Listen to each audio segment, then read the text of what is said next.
Hello दोस्तों, welcome back to my YouTube channel. तो आज हम बात करने वाले हैं डायरेक्शन कोसाइन की।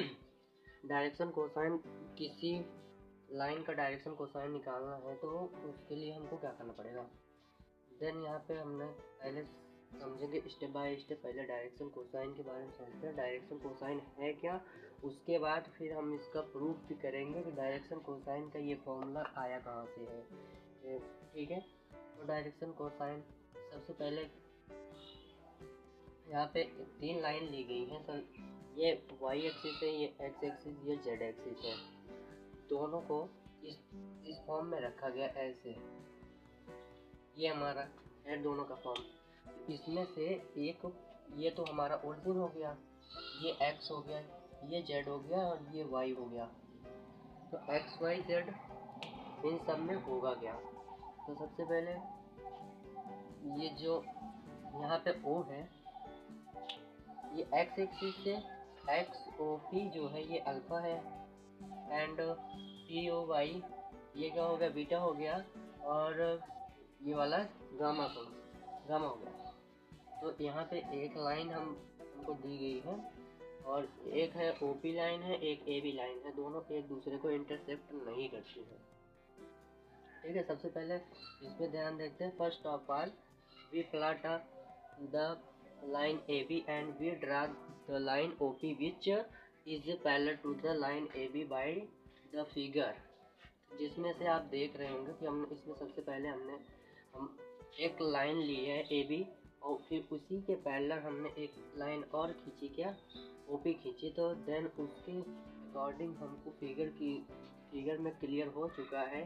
OP का मतलब होता है कि अल्फा बीटा गामा, मतलब ये तीनों को एंगल मिल गए हैं। किस एंगल पे, अल्फा एंगल जो है x एक्सिस पे मिला है, और बीटा एंगल y एक्सिस पे, और गामा एंगल किस पे मिला है, z एक्सिस पे। इसी को लेते हुए AB के जो ये डायरेक्शन कोसाइन जो का एंगल जो है वो हमने फाइंड कर लिया है। तो इसका मतलब क्या हो गया, cos alpha, cos beta, cos gamma. इसी को क्या कहते हैं, LMN भी बोला जाता है डायरेक्शन कोसाइन में। तो इसका फॉर्मूला क्या होता है, cos square alpha plus cos square beta plus cos square gamma is equal to 1। Then इसका मतलब क्या हुआ, या फिर ये तो यूँ कहो, L square plus M square plus N square is equal to what, N हो गया। तो दोस्तों आपको इतना समझ में आ ही गया होगा डायरेक्शन कोसाइन के बारे में। देन अब हम प्रूफ करते हैं इस फॉर्मूले को कैसे आया।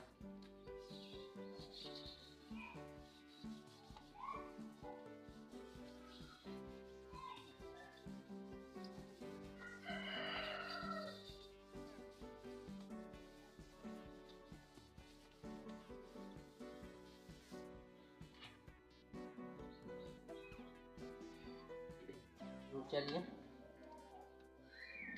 पहला है प्रूव दैट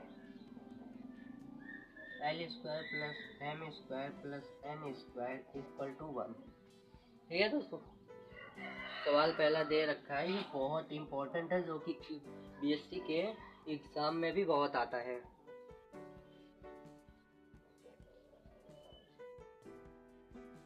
ठीक, इसको हमको प्रूव करना है। इसका L square plus M square और plus N square is equal to what, 1 दिया है। जहाँ पे, चलिए दोस्तों इतना तो हो गया। तो आपको इसका पहला क्वेश्चन में क्लियर करा देता हूँ, क्वेश्चन किस तरह से एग्जाम में पूछा जाता है। सबसे पहले हम क्वेश्चन को डिस्कस कर लेते हैं। क्वेश्चन भी तो पता रहना चाहिए कैसे आता है एग्जाम में। तो क्वेश्चन आता है जैसे, prove that L square plus M square plus N square is equal to 1 where, जहाँ L M N B direction cosine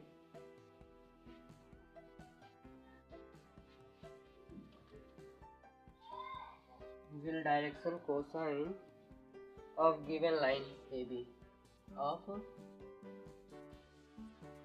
given line AB। इसका पहला क्वेश्चन ऐसे एग्जाम में पूछा जाएगा कि prove that L square plus M square plus N square is equal to 1 where L M N be direction cosine of given line AB। इसको और इसके में क्या, इसको दूसरी तरह से भी पूछा जा सकता है। दूसरी तरह से कैसे पूछा जा सकता है? Prove that the sum of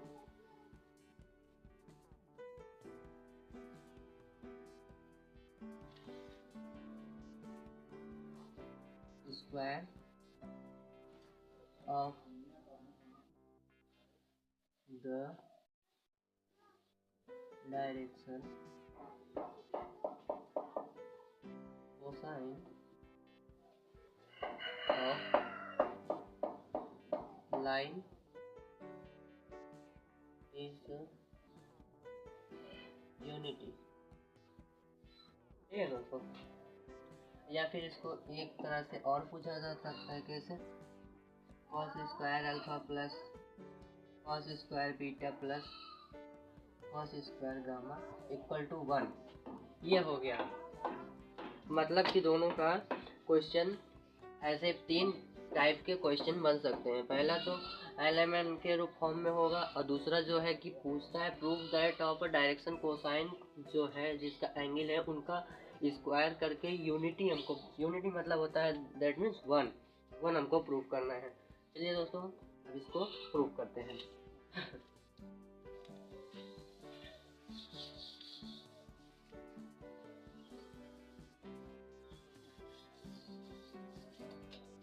हमें प्रूव करके क्या लाना है?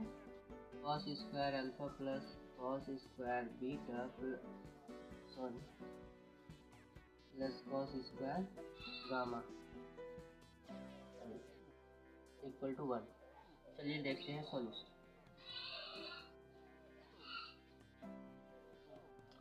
सॉल्यूशन इसका है, सबसे पहले तो हम फिगर बनाएंगे, वही वाला जो आपको हमने पहले बताया था। ये x एक्सिस हो गया, ये y हो गया, ये z हो गया, और एक लाइन दी हुई है AB। ठीक है, एक लाइन दी हुई है AB, और यहाँ से इसी को मिलाते हुए एक लाइन और हमने निकाल ली P, और इसी के ऊपर ऐसे हमने परपेंडिकुलर डाल दिया यहाँ पर x एक्सिस पे। ये O हो गया, ये P हो गया, ये M हो गया। दैट मीन्स इसको मान लीजिए रेशियो के फॉर्म में मान लेते हैं, ये R हो जाएगा जी। और ये x एक्सिस प्लेट मतलब ये x हो गया। तो ये फिगर आपका ऐसे बन चुका, और ये हमारा जो P का क्वाड्रेंट दिया हुआ है क्या है? x, y, z। ठीक, जब ये x, y, z हो गया, और आपको पता ही होगा ऑरिजिन का हमेशा क्या होता है? 0, 0, 0। ओके, इसमें हमने सबसे पहले किया क्या है, इसको भी वर्डिंग में भी लिख लेते हैं। We draw a line OP। हमने सबसे पहले एक लाइन खींची OP। ठीक है, एक लाइन OP खींची, किससे? फ्रॉम ओरिजिन से,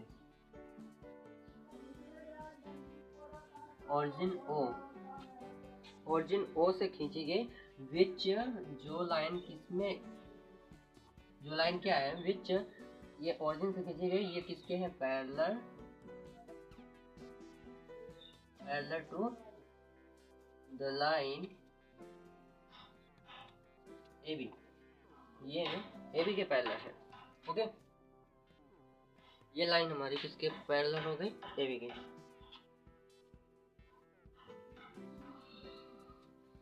AB के पैरेलल हुए तो लेट हमने माना क्या रखा है?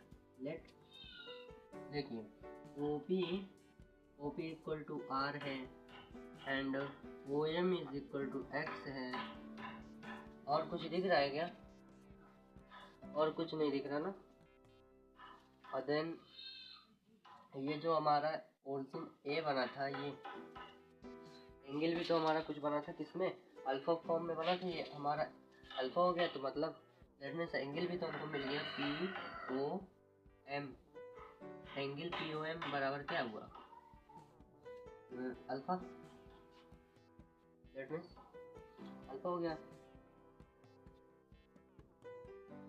अब एक ध्यान इसमें देखिए, ये हमारा ये ट्रायंगल बन रहा है, ये ओ पी एम, ठीक है? फ्रॉम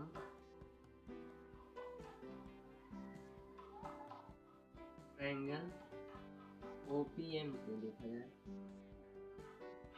ओ पी एम में देखिए कुछ मिल रहा है क्या? मिल रहा है क्या? O M upon O P is equal to किसके बराबर है? मतलब बेस अपॉन मतलब बेस अपॉन हाइपोटेनियस किसका होता है? बोलिए। कॉस। हमारा क्या लिया है? O M upon O P is equal to cos alpha. ठीक, कॉस अल्फा। अब कुछ करना नहीं है, इसकी वैल्यू पुट कर दो, और क्या? X upon R equal to cos alpha. X upon R is equal to क्या हो गया? Cos alpha. और देन हमको एक्स की वैल्यू फाइंड कर लेनी है। एक्स इज इक्वल टू क्या हो जाएगा? R equal to R cos alpha.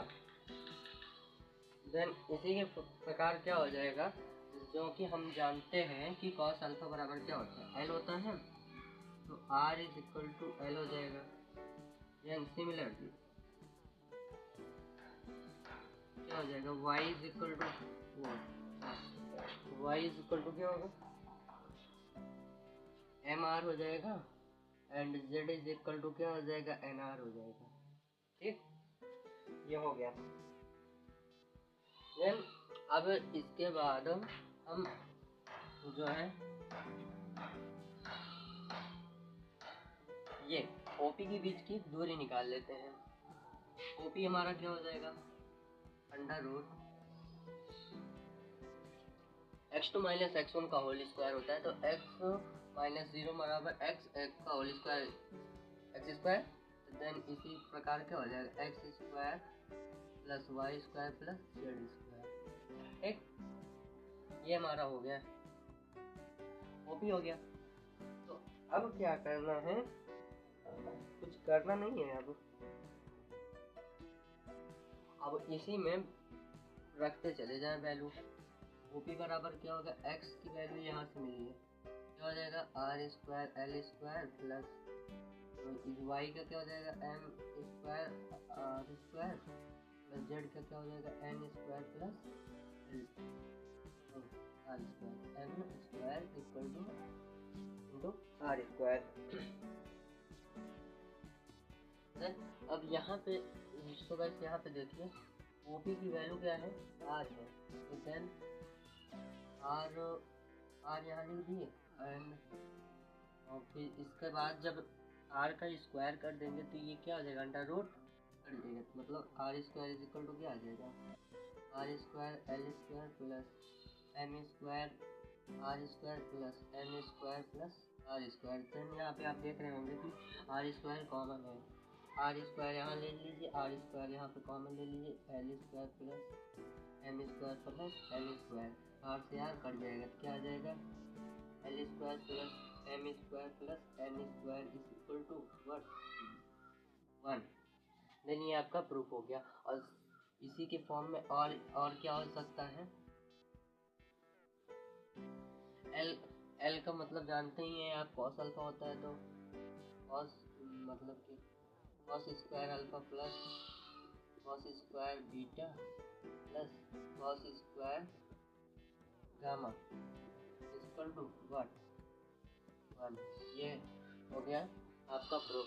सो दोस्तों, आपको समझ में आ ही गया होगा कि इस फॉर्मूले का प्रूफ क्या है। तो दोस्तों, अगर आप हमारे चैनल पे नए हैं तो हमारे चैनल को सब्सक्राइब करें। वीडियो अच्छी लगी तो वीडियो को लाइक करके कमेंट करके बताएं कि आपको